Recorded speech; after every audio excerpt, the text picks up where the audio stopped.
The nerd pair effect doesn't apply to group 17 because there's no metal in it. Yeah, so it only applies to metals. The plus is only happening for metals. Yeah, so that's why you start counting and say 1 at thallium, 2, 3, 4, 5. You stop really at polonium.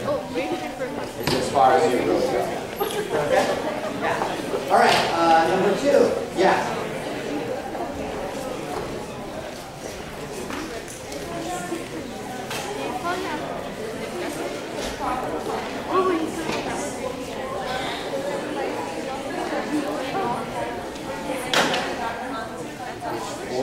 We're on page 44, the practice exam reader.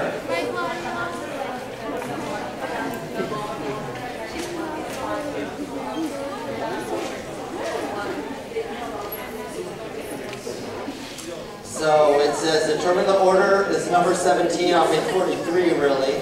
Determine the order of the reactions, okay? And ask about the answer. It looks like it's 1 and 1.5 is the orders.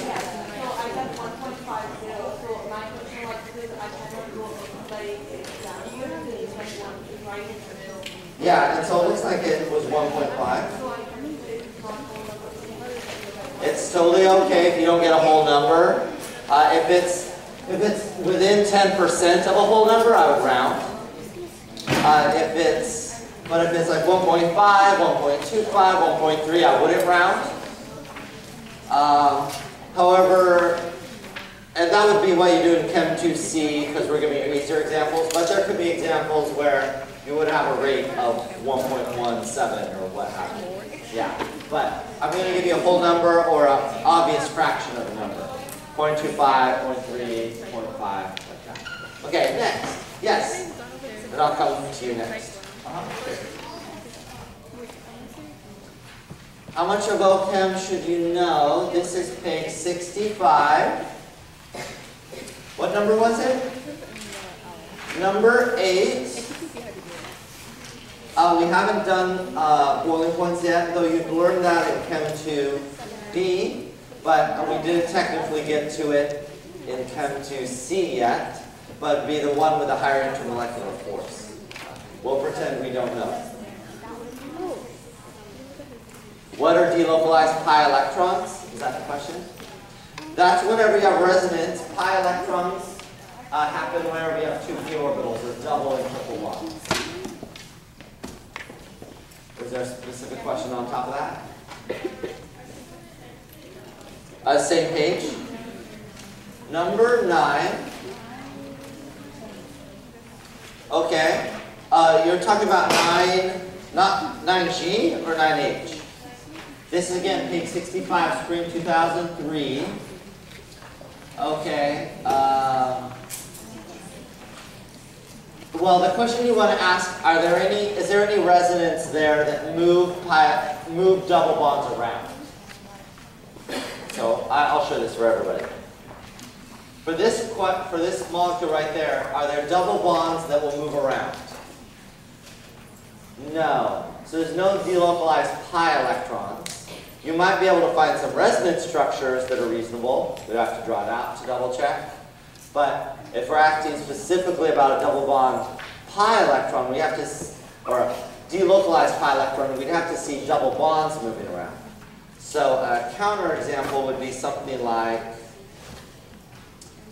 this. An aromatic or an arene would be this. You could draw a resonance structure where the double bonds move one position over. See how they rotate around? This would be a delocalized pi because the pi bonds, the double bonds, are moving. Yes?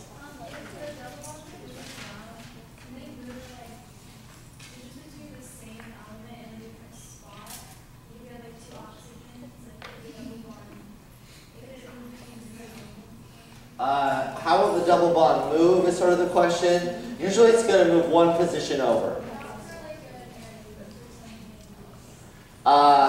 For something else besides this,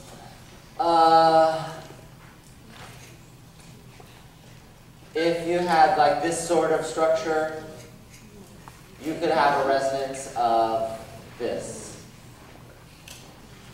So again, it would move 1 over. If there's one in your brain that's kind of cooking, you could write it down and I could see if that would work. But yeah, it's where the double bond moves 1 position over. Okay. I think, wait, who did I say was next? You're next, and then you want to be after? Okay. Yes? Number 16 on page 36. Page 36. Let me flip over there on the practice exams. This is exam 2, fall 2016. What number? 16B. How to draw that? Okay. You want the OChem 2A or 2C method? Okay. The molecule looks like this.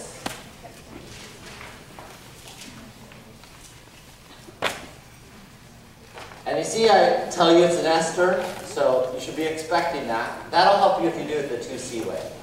The 2A method, valence electrons. Oh wow, this is going to be a big count. 1, 2, 3, 4, 5 carbons in column 4, plus 6, 7, 8, 9, 10. Is it 10 hydrogens? And then 1, 2, 2 oxygens in column 6. Wow, what does that add up to? 20, 32, 42? Okay. So now let's draw the skeleton. There's a C with 3 H's, and another C with 3 H's. And both these C's are connected to the same C, which is that one. That C also has an H on it. It's connected to a C with 2 O's on it. And one of the O's is connected to a C with 3 H's on it. So this is just the skeleton. Any part about the skeleton not make sense? Also note, I just generated an ester, which I feel happy about because I know it's an ester. Okay. And esters are typically CO2R. See, it's either CO2R. It's an ester. Yeah, we haven't. We've just done the skeleton. Okay, so now, out of the 42, let's see how many I've used. 1, 2, 4, 6, 8, 10, 12, 14, 16, 18, 20, 22, 24, 26, 28, 30, 32. Is that right? Did I miscount? Around 32, if I counted right, of 42. So 34, 36, 38 to make that octet. And then I wouldn't do it for the hydrogens, and I always recommend doing the oxygens first. 40, 42. So I finished there. I want to fix the octet on that one carbon, so I will make a double bond, and there's the ester. Everything now has a 0 formal charge. If I wanted to draw this bond line, I would just draw something like that. So you don't have to draw the H's, you're just drawing where the carbons were. That's where I don't understand. Like, I don't know how to draw the bond line, like how to drive it. Well, how to draw the bond line, carbon-carbon. These two are those carbons. They're connected to a center carbon. They're connected to another carbon that has a double bond O, which is connected to an oxygen, and that's connected to another carbon. What if you had drawn those two carbons? So it's basically I'm erasing the hydrogens, and I'm erasing the letter C. And I'm keeping all the bonds that were between the C's. What if you had drawn the two C's?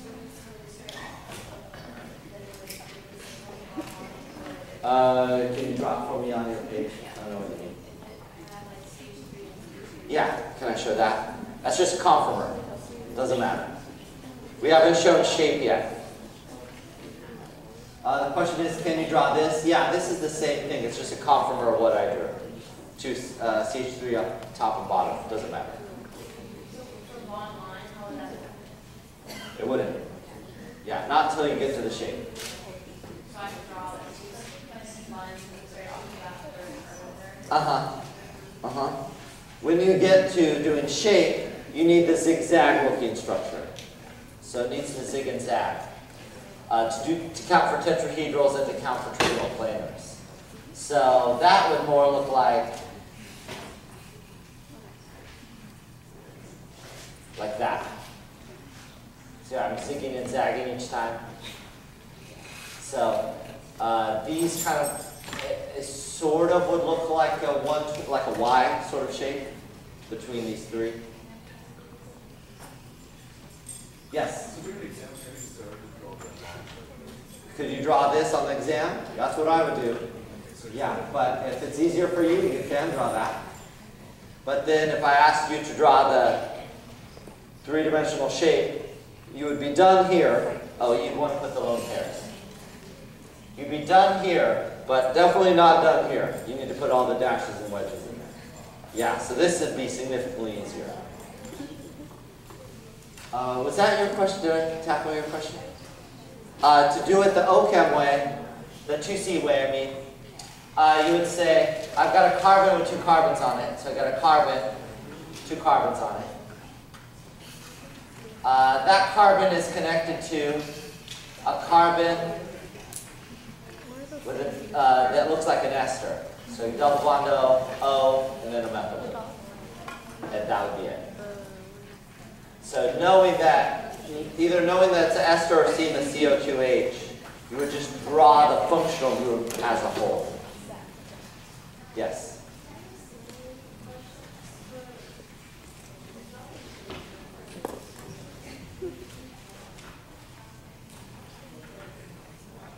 When you draw the shape for Lewis structures, do you do the electron or the molecular? You do the molecular geometry. Yeah. Okay, I'm going to go to the next person. That's everybody. Is somebody up here? Yes. Page 53. Just a minute, let me flip over there.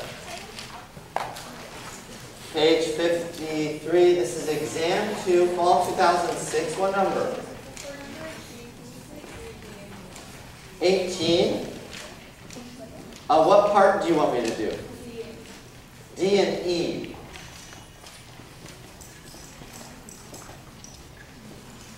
So we're doing this question right here. Let's see. So we got this. So what do we already know? Write the forward and reverse and R2.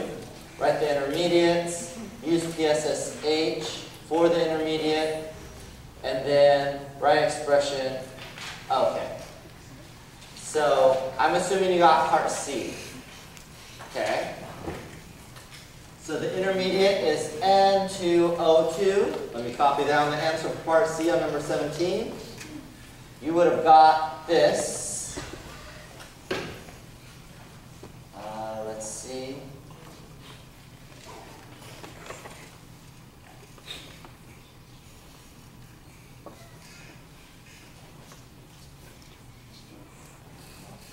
Okay, so that's part C. You got an expression for the intermediate. Now you want to plug that in for part D for the rate expression for the formation of NO2. Well, if you look at the original question, N2O2 is formed in step 2. So you're writing this for step 2. Okay, so this is part C. D, so C we weren't solving for. This is, now one tricky part about this. This is the rate of formation of NO2. We are forming 2 NO2s. Just like before the coefficient issue, because we're forming 2, you'll have to double it, double the rate, because you're forming 2 of them. So let's double.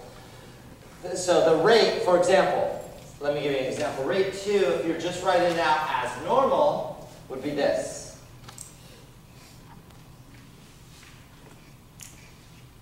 So there's that expression. Here's your intermediate, and you're going to plug this mess right in there, right?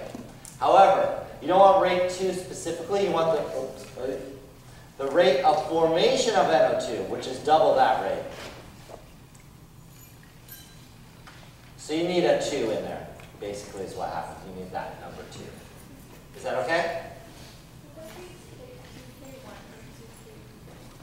Say that again.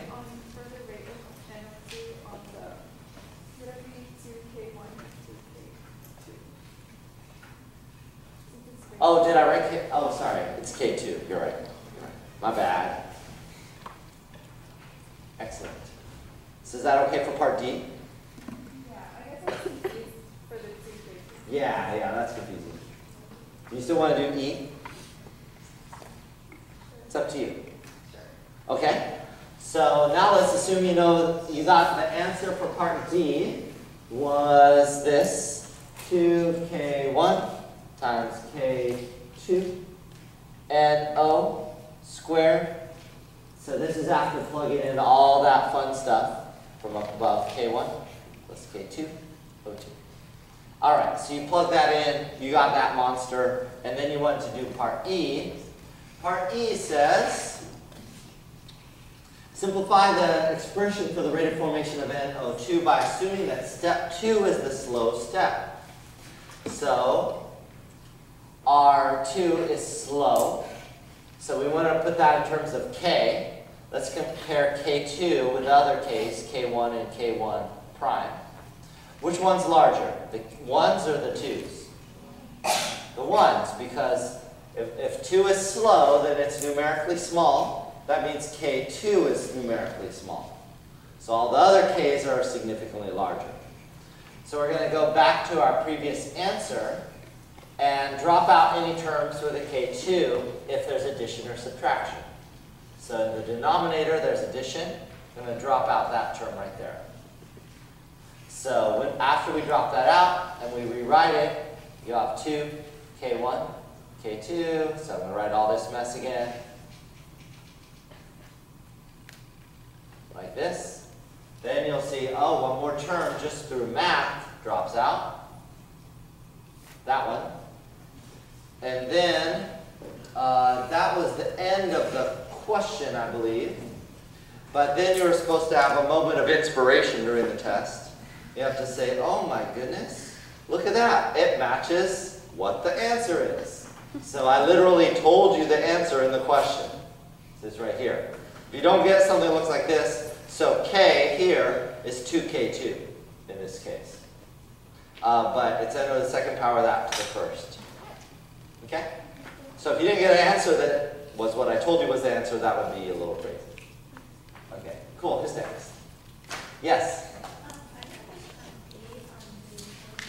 Page 41. I'll hold up a second. This is exam 2, spring 2008, number 8, the xenon question. Okay.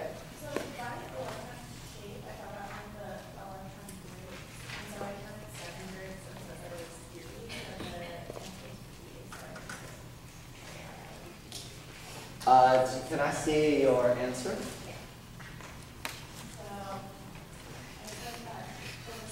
Did you draw it out? Whoa. Cool. This is, okay. Are you sure that lone pair is supposed to be there? Oh, it's not? Okay, let's see. That's unfortunate. Let's see. So xenon gives 8, and then there's 6 fluorines? 5 or 6 fluorines?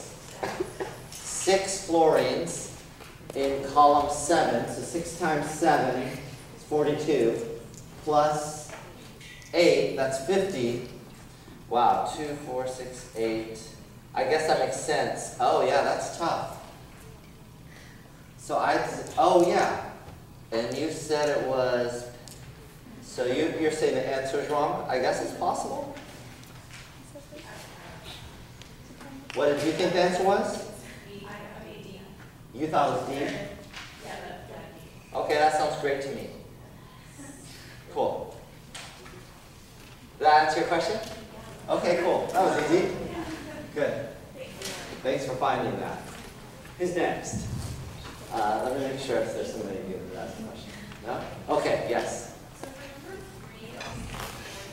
Page 40, same test, spring 2008, number 3, okay? I don't understand the second half of the question or answers on You mean after the slash? Yeah, I don't know if it means like unchanged or 0, and I don't understand the second half of the question. Okay, well let's see what is the correct answer, and we'll go from there. If it's correct. D, you think? Okay. For a zero order reaction, the rate is constant, that's true. R equals K. The concentration will be to this 0 power. With respect to time, when the reactant is present, and 0 with respect to time after the reactant is consumed. Oh, I see what you mean.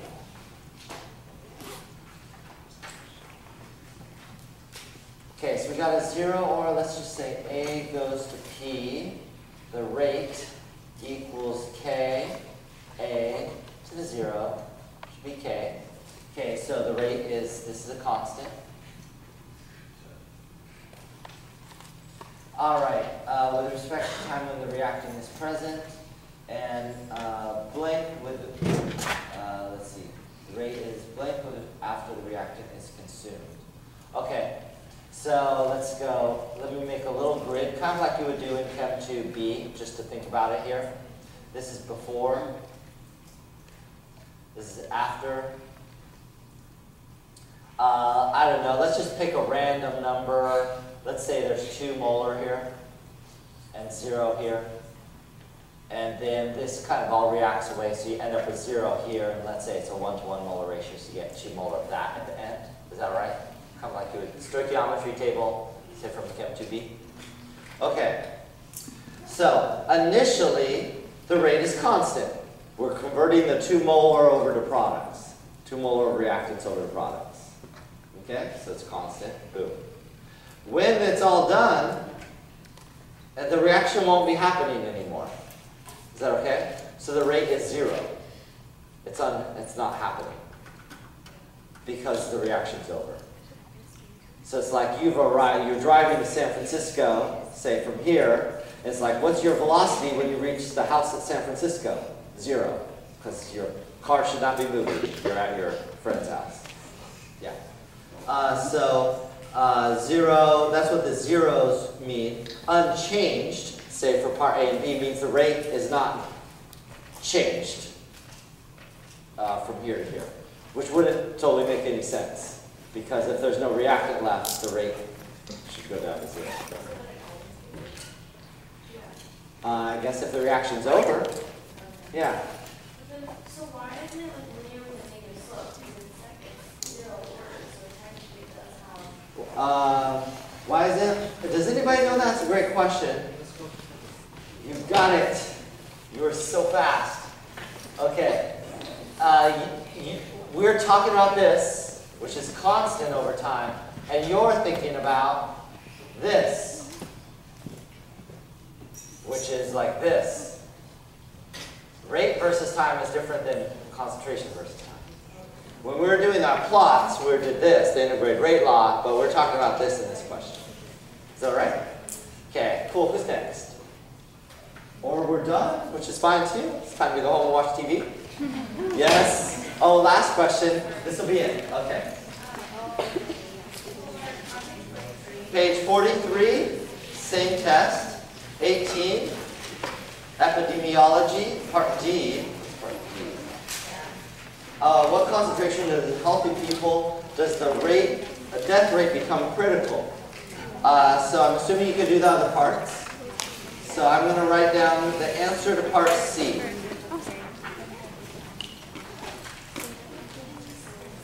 The answer to part C is this.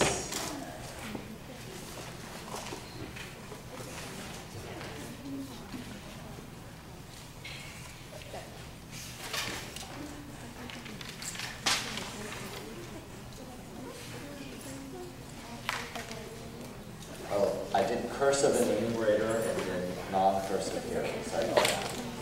Okay, so where does the reaction become critical? So basically we're talking about a healthy person becomes ill, then an ill person touches a healthy person, they're both ill, and then some ill people become healthy and some die. So where does it become critical? Meaning that the death rate is becoming infinite. So it's an epidemic of sorts, or a pandemic. So, and that would be, where does the rate become infinite? Well, if the denominator goes to 0. So all we did in that last part is we took this and set to 0. Because that would mean you have an infinite death rate, which is what we are solving for. We're solving for the rate of death. Is that okay? That was it. Yeah. I wonder how many points that last part was. Yeah. Because I was like, oh, we'll see how they get that. I made it the least points of all of them. Yeah. So that's why I did that. I knew that was a little unusual. Okay. All right, let's finish there. Let me clean up. I'll try to have this posted hopefully by Monday night at the latest, but probably earlier. Have a good night.